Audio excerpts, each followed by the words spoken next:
আপনারা দেখছেন সংবাদ অন্নগতি। বজবজের নিষিদ্ধ পল্লীতে যৌনকর্মীকে খুন করে ঝুলিয়ে দেওয়ার অভিযোগে গ্রেপ্তার প্রেমিক।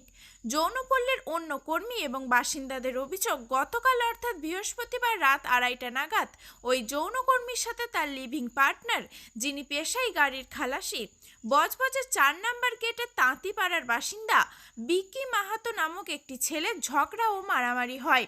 যেহেতু বিকির সাথে মৃত ওই যৌনকর্মীর প্রায়শই ঝামেলা হতো, সেই কারণে স্থানীয়রা রাতে কেউই বাইরে বেরোয়নি।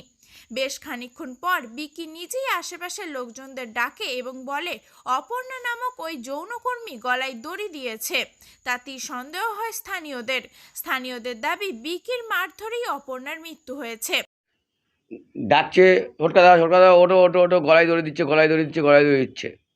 দরজা ফরজা পিটিয়েছে। ওই বিকি বলে ছেলেটা, ওর সঙ্গে যে থাকে। তা সঙ্গে সঙ্গে আমি উঠেছি। রাত্রিরে প্রত্যেক দিন এরকম 2-1 দিন ছাড়াই ঝামেলা করে। কে প্রত্যেক দিনই ওর দেখবে। উঠেছি, উঠে আগে মাগে উঠেছি, তাহলে উঠি দেখি কী করি, তা দেখছি ও বসে আছে, গলায়টা ওটা ফাঁস দেওয়া আছে, আর ও এরকম ধরে আছে। ছোটকা দাও, গলায় দড়ি দিয়েছে, গলায় দড়ি দিয়েছে। ও যতক্ষণ ছিল, ও তো সবসময় ওর সঙ্গে মারামারি করেছে, সন্ধ্যেবেলা ভাঙাভাঙি করেছে, ও একসঙ্গেই ছিল। তা আমি দেখলাম কি অবস্থা, দড়ি খোলা পড়ার থেকে আমি বললাম দড়ি খোলা যাচ্ছে না। তা আমি সঙ্গে সঙ্গে কী করলাম কি, আমি এদের না, সিলিংয়ে না, ও বসে আছে, ফ্যানে দড়ি আছে, দড়িটা ফ্যানে লাগানো আর গলায় দড়ি লাগানো, কিন্তু ও বসে আছে। দড়িটা অনেকখানি কেটে দিয়েছে তো। তা আমি কী করলাম, সঙ্গে সঙ্গে থানায় চলে গেছি। থানায় গিয়ে আমি আগে পুলিশকে ডেকে নিয়ে আসতে চেষ্টা করেছি, গিয়ে থানায় রিপোর্ট করেছি, আপনারা আসুন, ওখানে ঝগড়া করে গলায় দড়ি দিতে যাচ্ছে। এটা কখন হবে ঘটনাটা? তখন 2টা আমি যখন গেছিলাম থানায়, ওখানে তো সিসি ক্যামেরা আছে, নিশ্চয়ই ওখানে টাইমটা বুঝতে পারবে। আমি সঙ্গে সঙ্গে থানায় চলে গেছি, 1 মিনিট দেরি করিনি।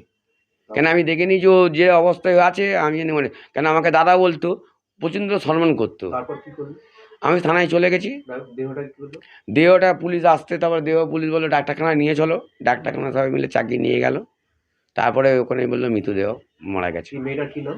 অপর্ণা। আর যে ছেলেটার সঙ্গে ছিল? ও বিকি। কি মনে হচ্ছে, এটা আত্মহত্যা না খুন? আমার তো মনে হয় মেরে দিয়েছে। কেন মনে হলো? মনে হয় কেন, ও খুব মেয়েটার উপরে সন্দেহ করতো, অত্যাচার করতো। ওই মেয়েটি কি যৌনকর্মী? মেয়েটা জৌনকুমরি। আর ওই ছেলেটি?